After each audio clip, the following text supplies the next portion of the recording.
Orson Welles. Plus, a movie that's still out in theaters makes my list of the top 10 movies of the decade. I really don't know where to start, Dan. Daddy! I have kids. Twins. John Travolta and Robin Williams have their lives turned upside down by twins. I'm Michael Phillips of the Chicago Tribune. And I'm A.O. Scott of the New York Times. A few years ago, John Travolta starred in a coarse midlife crisis comedy called Wild Hogs. Now he returns, teamed up with Robin Williams in Old Dogs, a PG-rated comedy about Dan and Charlie, longtime pals and business partners who find themselves, all of a sudden, guardians of a pair of 7-year-old twins. This leads to a panicky bout of baby-proofing. Even I know you do not baby-proof a house for a 7-year-old. Sir, you got a flamethrower for a fireplace. You know, it's a fashion, it's a style. The spears? What kind of guy buys poison-tipped spears? 1,000 years ago they were poison. I don't know if they're poison now. These kids are the result of a one-night stand, actually a one-day marriage that Dan, that's Williams, stumbled into when Charlie, that's Travolta, dragged him down to South Beach this one time. It's kind of a funny story. Actually, it's not.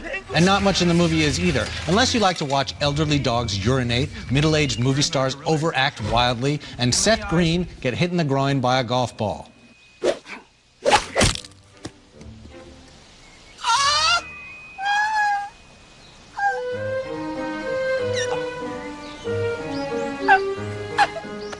Just passes and then, it comes back. That priceless moment counts as a highlight, by the way. Other sports-related mishaps include a bloody game of ultimate frisbee with Matt Dillon and Justin Long. The uninspired physical comedy is wrapped up in equally uninspired, completely phony, touchy-feely stuff about two career-driven, kid-averse guys learning important lessons in remedial humanity. Old Dogs is a close call for me. It's right on the borderline between merely awful and completely unwatchable, but it sure is a dog. Skip it. Other than that, it's terrific. I mean. No, skip it is right. Look, I mean, it is the most frantic, shrill, kind of like over-energetic playing style. It's like every actor, and these are some seasoned pros, look, you can like them or not, they know what they're doing, and it's like their instincts are telling them this material is not working. We have to overcompensate, and I was exhausted a half hour into it. Well, no, because the only solution is just more sort of like manic, crazy, silly energy, which the material doesn't sustain. For something to be funny, it has to actually be executed in a funny way. This is where the director, Walt Becker, and the editors are just, you know, you don't really know why comedies work and why they don't unless you start really breaking it down. You know, what is going on within the shot? Are they cutting too quickly? Are they setting up the gags properly visually? None of this is working here. But also, and neither is the script, which just piles on a hash of dumb premises and ideas and just doesn't even have any kind of conviction or heart or wit or warmth or anything. I never believed these guys were friends, all of it. You know, other than that, though, terrific. Okay, from Old Dogs to a smart new trick.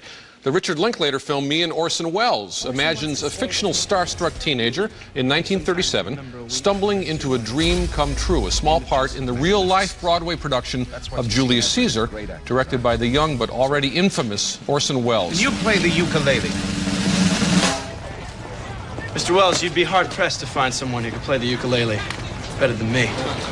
Well, you work for nothing. Orson! Quiet, I'm negotiating. That's Zac Efron bluffing about his ukulele skills, and newcomer Christian McKay, who's terrific as Welles. The movie, taken from Robert Caplow's novel, covers a life-changing week for the Efron character. Here he meets Claire Danes, always a pleasure, as the Mercury Theater's Jill of all trades. I keep wondering what you're doing, mincing around the stage. Mincing? Oh, come on, you know what I mean. I mean, all that ego up there. It's exciting. We might have a show that closes Thursday night, or we might have a show that people will remember for 50 years. Probably neither one of those, but you never know. The film's a Valentine to the theater, but its portrait of Welles is not without an edge. Listen to McKay here. He really has the plummy, Wellesian flourishes down cold. He is an arrogant... I am Orson Welles! And every single one of you stands here as an adjunct to my vision. You want a career in the Mercury Theater and in everything else I plan to do? Then remember one simple rule. I own the store. I was happy to see what the director of the School of Rock and Before Sunrise could do to capture a rosy but not simpy vision of Depression-era artists, writers, and dreamers. This is easygoing, nostalgic pleasure, and I say, see it. And Tony, Zac Efron, I think, is good enough for this picture. Not he's not up to Christian McKay's level though. His Welles is excellent, and this actor came out of nowhere. Yeah, no, he's amazing. It's really uncanny the way that he gets the tones and the body language and everything. You're really watching the young Orson Welles. I also say see this movie. I think it's completely charming. I think it has a little bit more of an edge maybe than what you've just said, because it not only shows, you know, the kind of the glories of the theater, but also the backstage backstabbing, you know, the sexual betrayals. It's very honest, refreshingly honest about the kind of, you know, sexual jockeying and jealousy and ego battling that goes on in a production like this. And in fact, we're talking about a staging, a very revolutionary staging at the time of Julius Caesar, where you have people getting stabbed on stage, and it really is kind of a great echo of what's going on backstage with all these machinations. And it takes you inside. What I love about this too is that it gives the art its due and its room. And this movie shows you not only how it came to be, but what it was like. So you feel a little bit what it was like to sit in that theater on opening night. You also feel like what it was and what it still is to be a young person infatuated with writing, with art, with theater. It's got a great spirit that way. There's one other great thing too. I mean, this whole production took place 1 month before Welles did Cradle Will Rock. And did you see that film, the Tim Robbins film? You know, that was all about the backstage and what's going on. This is far more effective. Much livelier, much richer, much more fun. Coming up next, from the author of No Country for Old Men, comes No Planet for Anyone, Ever, otherwise known as The Road, starring Viggo Mortensen. And later, we're counting down to our number 5 picks for the top 10 movies of the decade.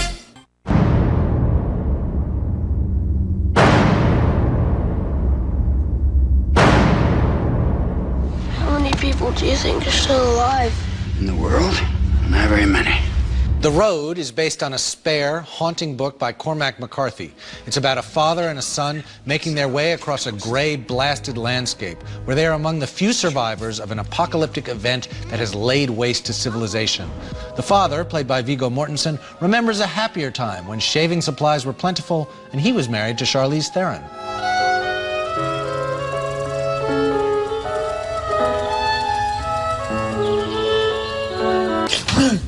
But she's long gone, and the only Oscar winner they can find is Robert Duvall, playing an old, bitter, blind man. I knew this was coming. This was something like it. There were warnings. How would you know that? That you were the last man alive? Well, I guess you'd know when you just be it. Maybe God would know. Both Mortensen and Cody Smith-McPhee, who plays his son, are very convincing, as is the overall look and mood of this film, which was directed by John Hillcoat from a script by Joe Penhall. They capture not only the desolation of the environment, but also the degradation and desperation of the few people left alive. That boy looks hungry. Why don't y'all come on the truck? You look at him again, I'll shoot you in the head. You ain't gonna shoot that thing. The Road is a powerful movie.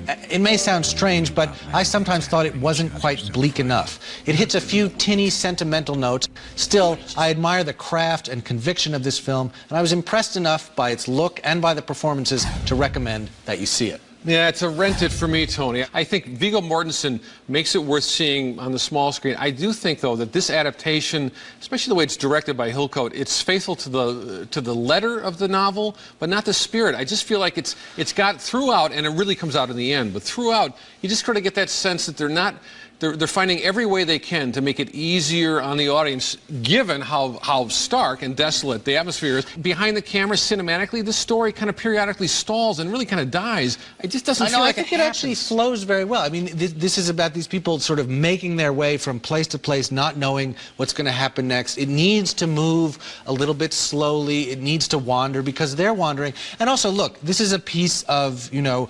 Oscar-wanting mainstream Hollywood filmmaking. Right. And given that, it goes pretty far in the direction of harshness and hopelessness, which is why I like it, of course. But if you give in to any of those Oscar bait impulses with this material, you're already running into troubles. Well, no, I think it splits the difference well, and I think it's an honest and honorable adaptation. I think it's an honest and honorable performance in the middle of it. And I do think Mortensen, we can probably agree on this for sure. Mortensen, in so many different pictures, you do believe the time and the place he is inhabiting. So what you're saying saying is that for end-of-the-world movies, you prefer 2012. 2012, I think that's a more honest and shattering and beautiful attempt. Yes. Whatever. Coming up next, one of the best movies of the year. It's also one of the top 10 movies of the decade. And on next week's show, are George Clooney's chances for an Oscar up in the air? Plus, Robert De Niro and Drew Barrymore star in Everybody's Fine. This is where you live? No, this is an elevator. Very good. Only 5 more picks to go in our countdown of the decade's best movies. So far, I've chosen $1 Million Baby, 25th Hour, Eternal Sunshine of the Spotless Mind, 4 Months, 3 Weeks, and 2 Days, and The Best of Youth. My number 5 pick is from Spike Jonze. It's a movie Michael and I have talked about a lot in recent weeks. It's Where the Wild Things Are, Jones's moody, pitch-perfect adaptation of the Maurice Sendak classic about a boy named Max who visits an island full of monsters. That's Alexander. I hate this tree! Well, he just wants attention. Don't give him the satisfaction. That's Douglas. I count on him for everything. We'll take care of each other and we'll all sleep together in a real pile. I don't think I've ever seen a movie that combined fantasy and realism so seamlessly, or that captured with such wit and sensitivity the volatile emotions of childhood. 10 years from now, I'll be just as wild about this one as I am today. Now for my list, so far I picked Minority Report, Gosford Park, Mulholland Drive, United 93, and Zodiac. My number 5 pick, director Alfonso Cuarón's Y Tu Mama Tambien. The film came out in 2001, and it signaled a fantastic flowering of new Mexican cinema. Oye, pues podría venir ella, ¿no? Claro, ¿por qué no vienes con nosotros? ¿Yo? Sí. ¿Y me llevaríais? ¿A Wilbur? Por supuesto. ¿Y hay dónde dormir? Sí, hay donde dormir, pues qué más que la tersa y cálida arena con ese techo hermosísimo de estrellas. You can imagine how most directors might have handled a story about 2 high school seniors off on a road trip with a tantalizing older woman with a secret. Cheap laughs, lots of nudity, sentimental lessons learned. But Cuarón is dealing with complex people and genuine emotions. Diego Luna and Gael Garcia Bernal as the boys from very different social classes. Maribel Verdú as their siren, all excellent. Cuarón went on to make my favorite of the Harry Potter pictures, Prisoner of Azkaban, but Y Tu Mama Tambien remains his most exciting work, I think. And it reminds us all what a coming-of-age movie can be in the right artist's hands. Yeah, I mean, this movie was such a breath of fresh air and excitement when it came out. It was sexy and it was exciting and it was new. And you're right. I mean, it brought attention to a new generation of Mexican filmmakers, and that seemed to spread across Latin America. I mean, we've seen movies in this decade from Brazil, from Argentina, from Ecuador and Chile. There's a real flowering of Latin American cinema. And this was at the vanguard. And one of the things I really love about it, too, seeing it again, Cuarón's mixture of these long takes, but a very kind of loose handheld style, it really gives you a sense of immersion in these stories, and I was really just kind of in love all over again. Great. Well, I look forward to watching it again. So, Y Tu Mama Tambien is available now on DVD, and Where the Wild Things Are is still in theaters. And we want to hear from you. Go to atthemoviestv.com to cast your vote for the movie of the decade. In fact, Tony and I have already heard from a lot of you with questions about our reviews, our best of the decade picks, and of course our wardrobe. Now we have a new online feature called Ask the Critic. You can ask us anything and we'll be answering online as well as on the show. Just don't ask me about this shirt. Coming up next, Robin Wright Penn, Keanu Reeves, Alan Arkin, Julianne Moore, Blake Lively, and Winona Ryder star in The Private Lives of Pippa Lee. Pippa. Pippa! I'm Pippa Lee. I wish I could be peaceful and good like you. Good? I wonder if maybe I'm having a very quiet, nervous breakdown. My wife always says that the biggest mystery in life is someone else's marriage. And here's a film that puts an exceptional cast to work on solving that very mystery. In The Private Lives of Pippa Lee, Robin Wright Penn and Alan Arkin play a May-December couple who've recently settled into a rural Connecticut retirement community, though not without some doubts. You want to move back to the city? We just sold our apartment. I'm just having a hard time thinking this is the end of the line. I think it's sort of romantic. Starting all over, just the two of us. So little stuff. Must you always look at the bright side? Writer-director Rebecca Miller takes you back into Pippa's reckless early years, where she's played by Blake Lively. Now, how did the free spirit we see in flashbacks become the reserved, sphinx-like woman we see in the present day? In this scene, Keanu Reeves plays temptation in the form of a younger man. Maybe you shouldn't tell anyone about this. I'll try not to. You'll try not to? Might slip out one day. I think I just figured out what's so odd about you.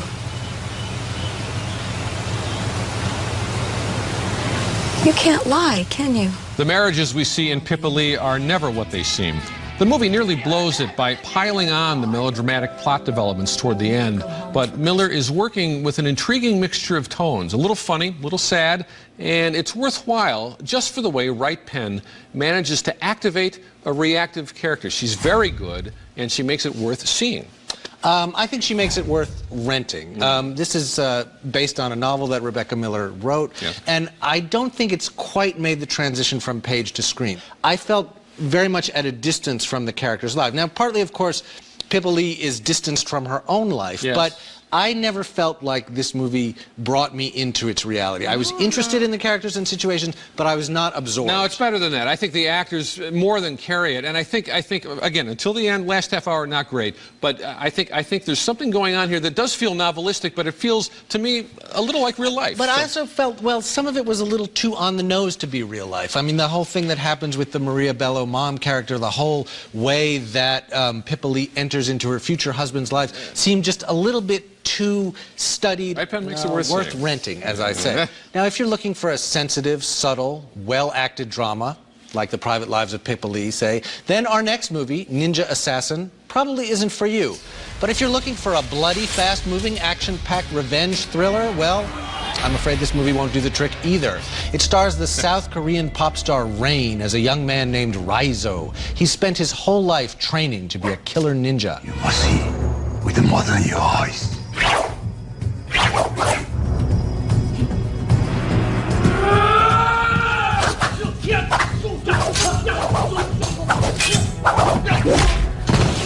Now, Raizo is on the run from his former colleagues and also trying to help out a law enforcement researcher played by Naomi Harris, who has come a little too close to uncovering the ninja's deadly secrets. The dumb plot is not the problem with this movie. The problem is that the fight sequences, the only reason anyone ever goes to see a movie like this in the first place, are muddy, chaotic, and boring. Even die-hard fans of this genre would be well advised to skip this one. Yes, I don't think even Odd Job from Goldfinger wouldn't, with all the blades cutting people in half, literally all the time. This film is junk. I say skip it. It's the first half hour, all the blood and the gore, which is really well into NC-17 territory. Yes. It's all in broad daylight, and then the whole rest of the movie is in shadow. You don't know what's going on, and you don't care. You do not care. It's in shadow because the filmmakers don't know how to direct it or how to cut it. Or how to make a fight sequence. The whole thing about swordplay and martial arts is that there has to be some element of choreography, of ballet, of visual kinetic excitement. I disagree. It's all about how much. No, it's all about how much digital blood you can add later. That's well, then you must love this movie. Skip it with a bloody vengeance, I say. Skip it. The holiday season brings a new flood of DVD releases. We're catching up on some of the big movies that came out earlier this year, from Up to Star Trek to Funny People. And we'll tell you the best and the worst of the bunch on our website. Just go to atthemoviestv.com and click on Web Exclusives. And coming up next, can't decide what to see this weekend? Stay tuned for My 3 to See. Want me to get wet on account of you? Closed captioning for At the Movies is sponsored by...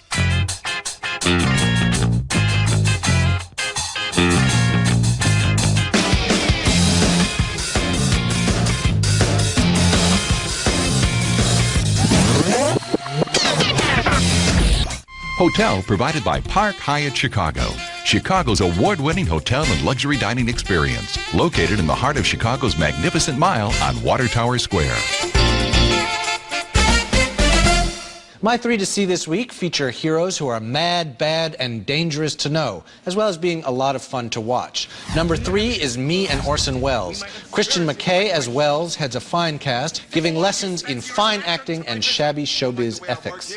Number 2 is Bad Lieutenant, Port of Call, New Orleans, in which Nicolas Cage follows director Werner Herzog down to the Big Easy to unload a big boatload of crazy. And my number 1 is Fantastic Mr. Fox, with a sly George Clooney giving voice to a very suave predator in Wes Anderson's adaptation of Roald Dahl's classic children's tale.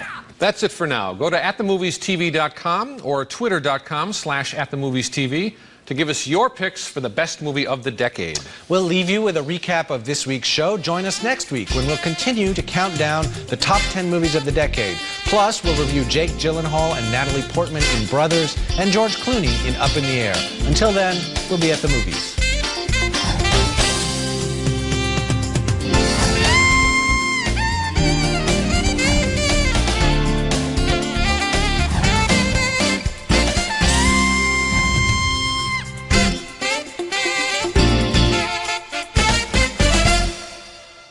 Treat yourself to holiday hotcakes at IHOP. With gingerbread, eggnog, or pecan pie pancakes. IHOP. Come hungry, leave happy. And treat someone special with a gift card. Wrong day not to shave. I haven't shaved in 3 months.